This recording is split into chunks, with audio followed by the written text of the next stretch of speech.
کیا وجہ ہے کہ ہم عید میلاد النبی نہیں مناتے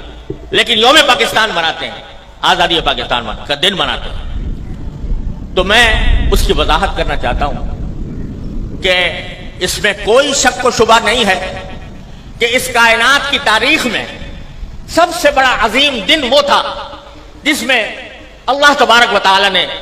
اس کائنات کی ہدایت کے لیے جناب محمد رسول اللہ صلی اللہ علیہ وسلم کو مبعوث فرمایا۔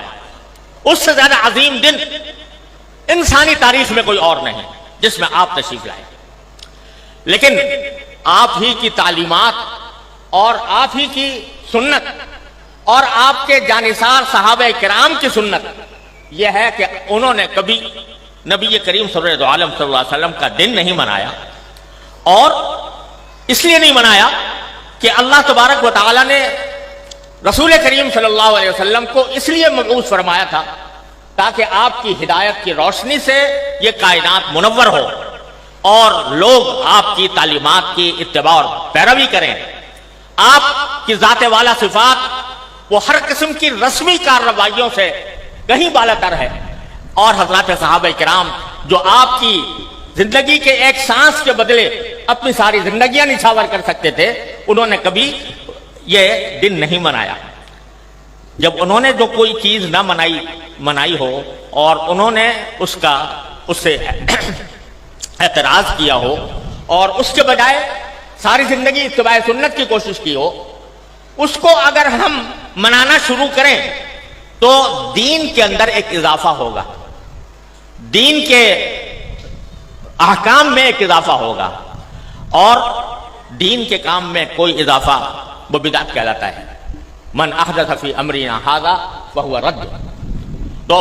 وہ بدعت بن جاتا ہے کیونکہ وہ ایک مذہبی معاملہ ہے۔ عید میلاد النبی مذہبی تقریب کے طور پر منائی جاتی ہے، مذہبی عید کے طور پر، عید کا نام اس کا رکھا گیا ہے، اور وہ مذہبی تقریب ہے، اور مذہبی تقریب اگر کوئی شخص مذہب کا حصہ سمجھ کر وہ بنائے گا تو دین میں ایک اضافہ ہوگا جس کا نام بدعت ہے۔ اس لیے ہمارے اکابر علماء کرام نے اس بنانے کا اہتمام نہیں کیا۔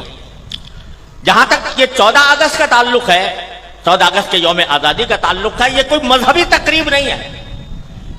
یہ کوئی دینی اجتماع نہیں ہے، یہ دینی تقریب نہیں ہے، بلکہ یہ ملکی تقریب ہے، اور ملک کی آزادی کے طور پر، اس کے ایک نشان کے طور پر اس کو منایا جاتا ہے۔ کوئی شخص بھی جو اس کو منانے والا ہے وہ اس کو دین کا حصہ سمجھ کر نہیں مناتا، اس کو مذہب کا جز سمجھ کر نہیں بناتا،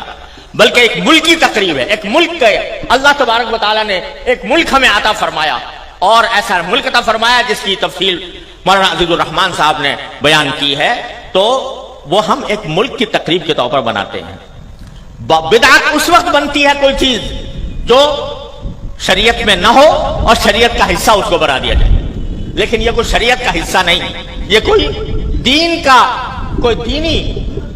تقریب نہیں، دینی عید نہیں، دینی مذہب نہیں، دین کا کوئی مذہبی حصہ نہیں، لہذا یہ ایک ملکی تقریب ہے۔ اور یہ ایسا ہے جیسے کہ اگر کوئی شخص اپنے گھر کے اندر کسی اپنے گھر کی تعمیر ہوئی اور اس تعمیر کے اوپر کوئی اجتماع کرے، کوئی دعوت کرے، تو یہ کوئی مذہب کی تقریب نہیں ہے، کوئی دین کی تقریب نہیں ہے۔ اسی طریقے سے ہم یوم آزادی پاکستان کا اس لیے مناتے ہیں کہ اللہ تبارک و تعالیٰ نے اپنے فضل و کرم سے یہ نعمت ہمیں عطا فرمائی تھی، اور ملکی تقریب کے طور پر اس کو منایا جاتا ہے۔